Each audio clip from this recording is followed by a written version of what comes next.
ನನ್ನ ವಜಾ ಹಿಂದೆ ಷಡ್ಯಂತ್ರದ ಪಿತೂರಿ ಇದೆ. ತಲೆದಂಡದ ಬಳಿಕ ಕೆಎನ್ ರಾಜಣ್ಣ ಮೊದಲ ಪ್ರತಿಕ್ರಿಯೆ ನೀಡಿದ್ದಾರೆ. ನನ್ನ ವಜಾ ಹಿಂದೆ ಷಡ್ಯಂತ್ರ ಪಿತೂರಿ ಇದೆ ಅಂತ ಹೇಳಿದ್ದಾರೆ. ದೊಡ್ಡ ಷಡ್ಯಂತ್ರ ಪಿತೂರಿ ಇದೆ. ಕಾಲ ಬಂದಾಗ ಅದೆಲ್ಲವನ್ನು ಕೂಡ ಹೇಳ್ತೀನಿ.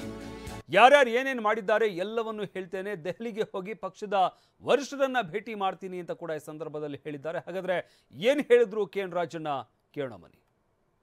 ಇದು ನಮ್ಮ ಪಕ್ಷದ ತೀರ್ಮಾನ.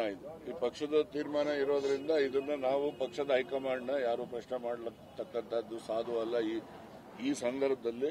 ಅದಕ್ಕೋಸ್ಕರ ನಾವು ಅವರಿಗೆ ಯಾವುದೇ ರೀತಿಯ ಮುಜುಗರ ಹೈಕಮಾಂಡ್ಗೆ ಆಗಬಾರದು ಅಂತಕ್ಕಂಥ ದೃಷ್ಟಿಯಿಂದ ಯಾವುದೇ ವಿವರಗಳನ್ನು ಕೂಡ ನಾನು ಹೇಳಲಿಕ್ಕೆ ಹೋಗೋದಿಲ್ಲ.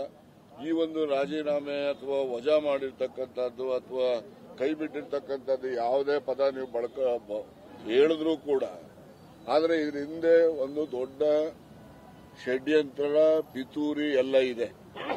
ಈ ಪಿತೂರಿ ಷಡ್ಯಂತ್ರ ಯಾರು ಮಾಡಿದ್ದಾರೆ, ಏನೇನು ನಡೆದಿದೆ, ಎಲ್ಲೆಲ್ಲಿ ಯಾವ ಮುಖಂಡಗಳ ಜೊತೆ ಏನೇನು ನಡೆದಿದ್ದಾವೆ ಅವೆಲ್ಲವನ್ನು ಕೂಡ ಕಾಲ ಬಂದಾಗ ನಾನು ತಿಳಿಸ್ತೇನೆ. ರಾಹುಲ್ ಗಾಂಧಿ ಅವರಿಗೆ, ನಮ್ಮ ಅಧ್ಯಕ್ಷರಿಗೆ ಮತ್ತೆ ವೇಣುಗೋಪಾಲ್ ಅವರಿಗೆ ನಾನು ಏನೆಲ್ಲ ಅವರಲ್ಲಿ ಒಂದು ತಪ್ಪು ಗ್ರಹಿಕೆ ಆಗಿದೆ ಅಂತಕ್ಕಂಥ ನನಗೆ ಮಾಹಿತಿ ಇದೆ. ಆ ತಪ್ಪು ಗ್ರಹಿಕೆಯನ್ನ ನಿವಾರಣೆ ಮಾಡಲಿಕ್ಕೆ ನಾನು ಅವನ್ನೆಲ್ಲರೂ ಕೂಡ ಭೇಟಿ ಮಾಡಲಿಕ್ಕೆ ದೆಹಲಿಗೆ ಹೋಗ್ತೇನೆ. ಇನ್ನು ನಮ್ಮ ಎಲ್ಲ ಹಿರಿಯ ಸಚಿವರುಗಳು, ಶಾಸಕರು ಕೂಡ ಹೋಗ್ತೀವಿ. ಅವ್ರಿಗೇನು ತಪ್ಪು ಗ್ರಹಿಕೆ ಆಗಿದೆ ಆ ತಪ್ಪು ಗ್ರಹಿಕೆಯನ್ನು ನಿವಾರಿಸತಕ್ಕಂಥ ಪ್ರಯತ್ನವನ್ನ ನಾವು ಮಾಡ್ತೇವೆ. ನಾವು ಏನೇ ಮಾತಾಡಿದ್ರು ಅಂತಿಮವಾಗಿ ನಾವು ಪಕ್ಷದ ಹೈಕಮಾಂಡ್ಗೆ ಬದ್ಧ ಇರ್ತಕ್ಕಂಥವ್ರು.